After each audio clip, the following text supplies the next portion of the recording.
en musculation, est-ce que tu ferais mieux d'utiliser les machines ou les poids libres? C'est ce à quoi on va répondre aujourd'hui dans cette vidéo. Non, parce que c'est un sujet qui fait débat depuis toujours en musculation et je trouve un peu ce débat ridicule. Il y en a qui arrivent à te dire que si tu fais pas de charge libre, c'est que t'es une tarlouse, et si tu fais pas de machine, c'est que t'es teubé, parce que c'est ce qu'il y a de plus efficace pour le développement musculaire. Évidemment, ni l'un ni l'autre n'a raison dans ce débat de merde. Effectivement, les machines bénéficient de deux points qui sont très importants. C'est déjà stabilité et aussi sécurité. Ça veut dire que tu peux faire tes mouvements dans les meilleures conditions possibles pour vraiment chercher à cibler le groupe musculaire que tu cherches à développer. L'inconvénient, et il faut arrêter de se mentir là-dessus, c'est que des machines de merde, ça existe. Et en France, on est d'ailleurs super bien lotis. Non, parce que ce à quoi on a droit en France, c'est Matrix et Technogym, qui sont littéralement les deux pires marques de musculation au monde. Quand tu demandes à un Américain de te faire la tier list des meilleures machines, il va te mettre à chaque fois Matrix et Technogym tout en bas. Et nous, en France, c'est pratiquement tout ce qu'on a, à part évidemment Honor qui nous fait le plaisir d'avoir du hammer. Non, parce que moi je m'entraîne régulièrement dans un basic fit, à chaque fois que je dois faire du leg extension,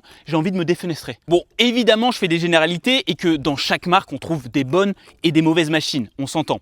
Mais ce que je veux dire par là, c'est que si tu es dans une salle où toutes les machines sont pourraves, eh ben, il vaut mieux que tu fasses des charges libres. Et ce que je te recommanderais même, c'est de mélanger un peu tout ça, mélanger charge libre et machine de musculation, parce que justement, tu vas avoir quelque chose de super complet et qu'en plus de ça, scientifiquement, c'est à peu près équivalent en termes de développement musculaire. Donc grossièrement, non, les machines ne sont pas meilleures que les poids libres pour ton développement musculaire et inversement. Le principal, c'est que tu as un programme d'entraînement qui soit équilibré entre tout ça et surtout qui te plaise et qui te permette de faire de la musculation sur le long terme. Parce que c'est ça qui fera toute la différence et on appelle ça l'adhérence.